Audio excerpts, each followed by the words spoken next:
स्वर सुधा मंच पर प्रस्तुत है श्री राम कथा से जुड़ी बातें। आज का प्रसंग है माता का आनंद।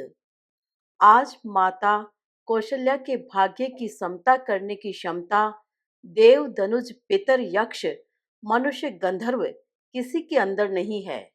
वेद जिन परमात्मा को व्यापक निरंजन अकल अनिहय इत्यादि नामों से संबोधित करते हैं, स्वयं सरस्वती जिनका वर्णन करने में असमर्थ है, जिन प्रभु का दर्शन पाने के लिए तपस्वी योगी वृंद नाना प्रकार के साधन करते हैं तथा जो चराचर जगत के एकमात्र अधिष्ठान सर्जक पालक तथा संहारक है, वही प्रभु माँ कौशल्या की भक्तिपूर्ण प्रेम परतंत्रता को स्वीकार कर उनकी नन्ही सी गोदी में मंद मंद मुस्कुराने के लिए विवश है। शत्रुपा के रूप में तपस्या करते समय माँ कौशल्या के समक्ष जब प्रभु प्रकट हुए और वर मांगने के लिए कहा, तब उन्होंने विवेक के साथ भक्ति की याचना की थी। माँ ने कहा था, भगवान, आप अपने भक्तों को जो सुख और जो गति प्रदान करते हैं, मुझे आप वही सुख और वही गति प्रदान करें। अपने पावन चरणों में प्रीति का वरदान दें और मैं यह भी चाहती हूँ कि मुझे आपकी माया के द्वारा मोह या भ्रम कभी न हो, मेरा विवेक कभी न मिटे। भगवान ने उन्हें विवेक के साथ भक्ति का वरदान दिया।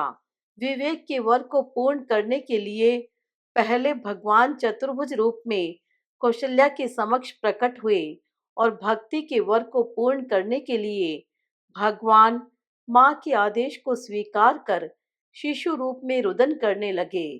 भगवान ने सोचा, यदि माँ को मेरे ऐश्वर्य स्वरूप की स्मृति बनी रही तो मुझे वात्सल्य सुख नहीं मिल पाएगा। इसलिए मानव रुदन के माध्यम से प्रभु ने अपने ऐश्वर्य स्वरूप की स्मृति को कौशल्या के हृदय से निकाल दिया और वे प्रभु के सौंदर्य माधुर्य पर मोहित हो गई। योग माया के प्रभाव से वे यह भी भूल गई कि यही शिशु क्षण भर पूर्व नारायण रूप में प्रकट हुआ था। चराचर जगत के एकमात्र स्वामी को वे अपना पुत्र समझने लगी। अब तो प्रभु की प्रत्येक लीला का उद्देश्य माँ को अपनी बाल सुलभ लीलाओं से आनंदित करना था।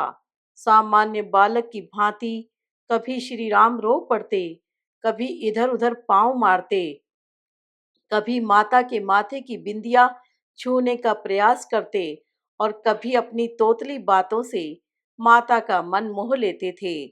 जो भगवान अपनी माया के द्वारा संपूर्ण सृष्टि को बंदर की भांति नचा रहे हैं, वे ही कौशल्या अम्बा को प्रसन्न करने के लिए उनकी भक्ति के वशीभूत होकर नाना प्रकार की लीलाएं करते हैं। कौशल्या जी भी अपने प्यारे लाल को पलंग पर बैठाकर उनकी सुंदर लीलाओं तथा मधुर चितवन को देखकर निहाल हो जाती थी। प्रभु माता से कभी चंद्रमा की मांग करते, कभी अपने ही प्रतिबिंब को देखकर डर जाते और कभी किलकारी मारकर हंसने लगते थे।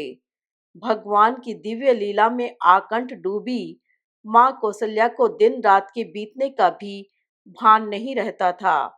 माँ ने शत्रुपा के रूप में जिस सुख की याचना भगवान से की थी, प्रभु आज उसे मुक्त हस्त से माँ को लुटा रहे हैं। इससे बड़ा सौभाग्य और सुख भला क्या हो सकता है।